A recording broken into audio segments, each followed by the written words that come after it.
En el movimiento translacional o lineal, después de estudiar la descripción del movimiento, se estudia la causa de este.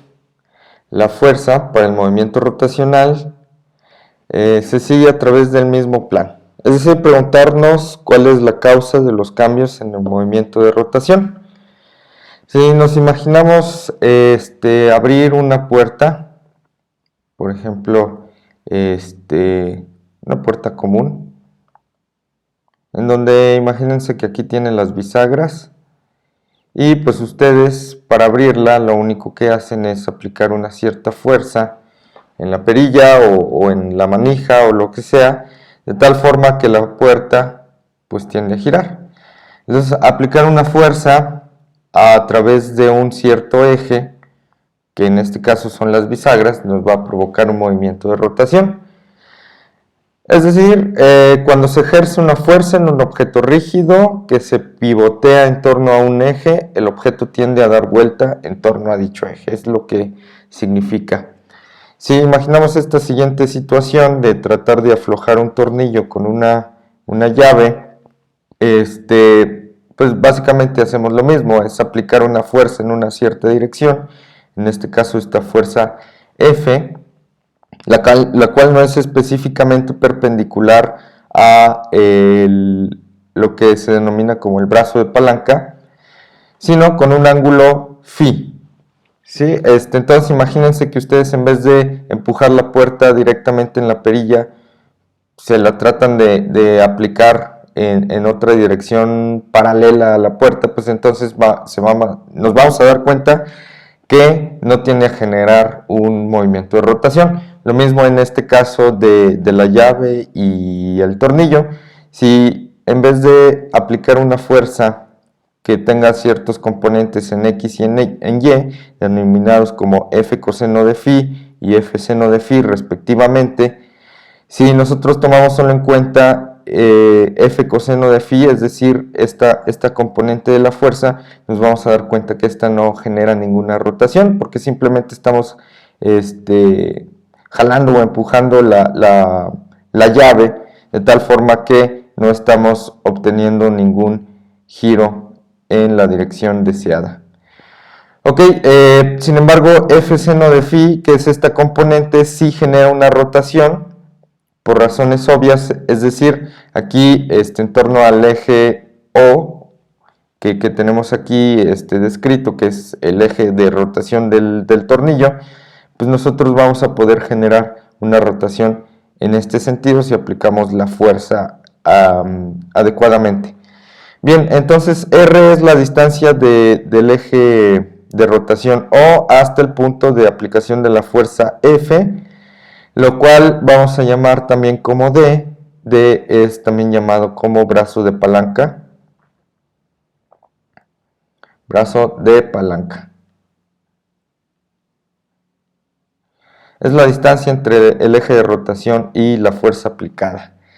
Bien, como bien dice aquí, la componente F seno de phi tiende a girar la llave alrededor de un eje que pasa por O.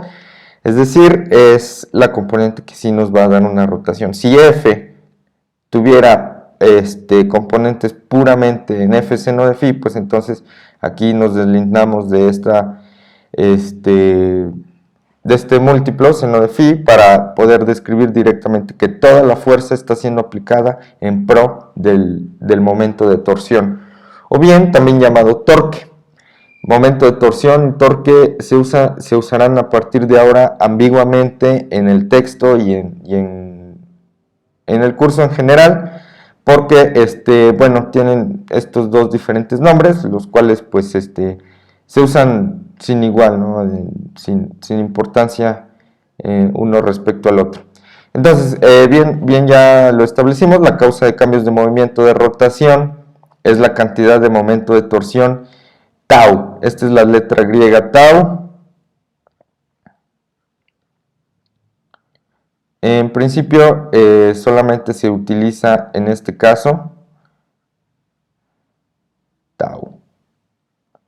Por lo tanto, yo creo que sí hay alguna otra cantidad física que utilice esta letra griega, sin embargo ahorita no la recuerdo.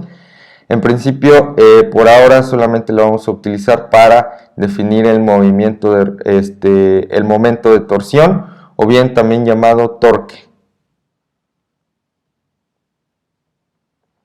¿Sí? El torque o momento de torsión.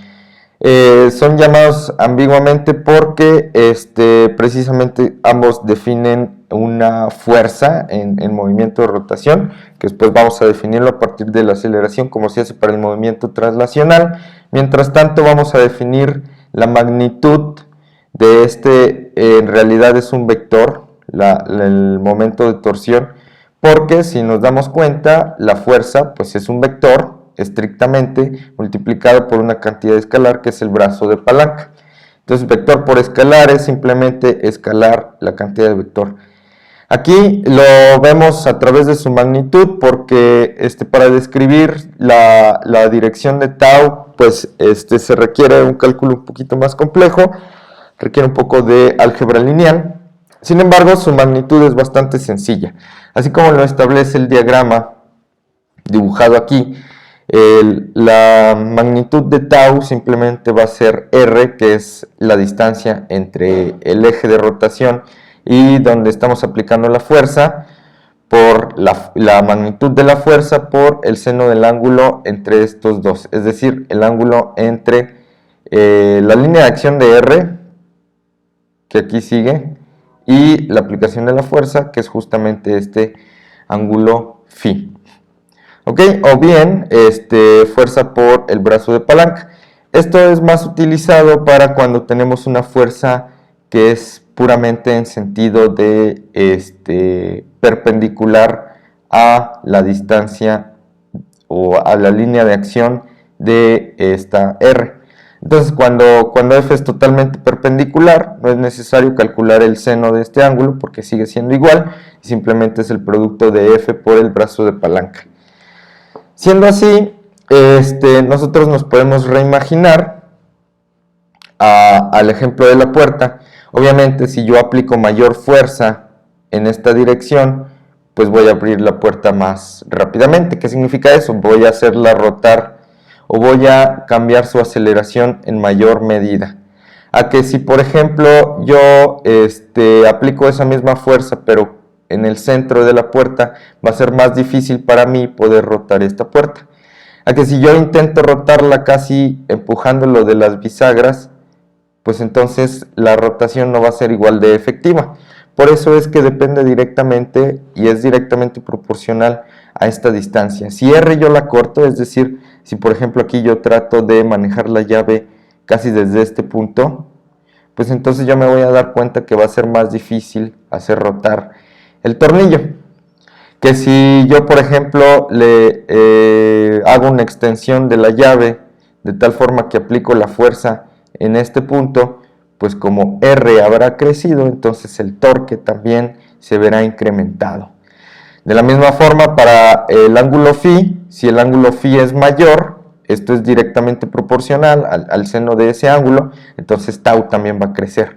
Por lo tanto tiene sentido decir que si yo aplico una fuerza no en esta dirección que está anotada, sino yo la aplico en esta otra dirección, pues entonces el torque va a ser más efectivo, voy a generar una mayor fuerza rotacional, por así decirlo, y voy a tener una mayor aceleración angular. ¿Sí?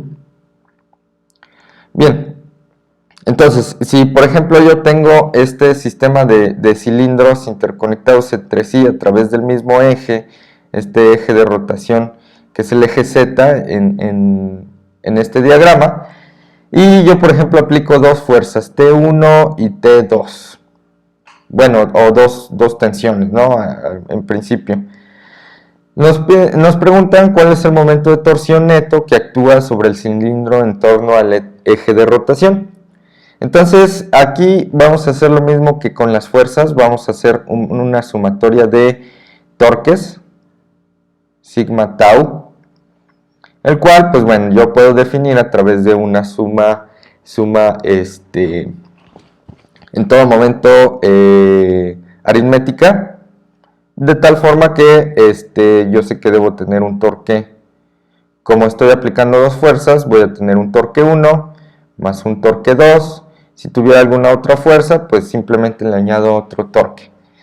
¿Qué fuerzas están provocando los torques? Pues en principio T1 y T2 son las dos fuerzas aplicadas, las cuales están definidas a través de una cierta distancia, un brazo de palanca.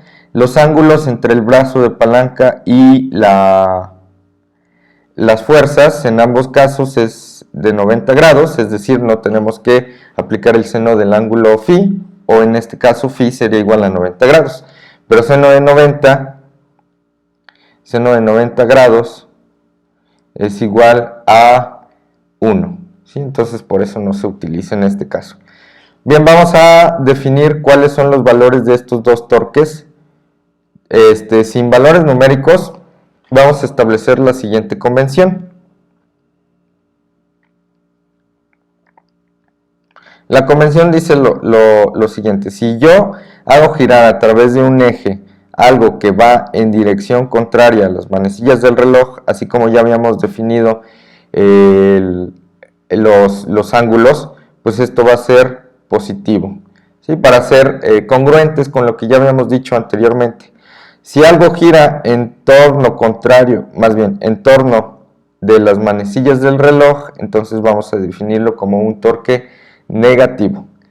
Si de esta forma yo puedo por lógica decir, bueno, yo sé que esta tensión me va a provocar un giro en sentido de las manecillas del reloj en torno al eje Z, entonces voy a tener una rotación negativa. En este caso es lo contrario, voy a tener una rotación en sentido inverso de las manecillas del reloj, como le dice la convención, va a ser positiva. Y entonces de esa forma nosotros vamos a ponerle los signos a cada uno de los momentos de torsión. Y entonces en este caso voy a hacer esta tensión 1 por R1, y yo sé que me va a generar una rotación negativa, entonces aquí es menos, más la tensión 2 por el brazo de palanca, que es en este caso R2, y ahí lo tenemos. Si tuviéramos valores numéricos, nada más reemplazamos y hacemos la operación, y así de simple. Es igual que para la sumatoria de fuerzas, nada más que en este caso los torques, y siempre tomando en cuenta esta convención, muy importante. La convención nos dice que sentido inverso en las manecillas del reloj es positivo y sentido de las manecillas del reloj negativo.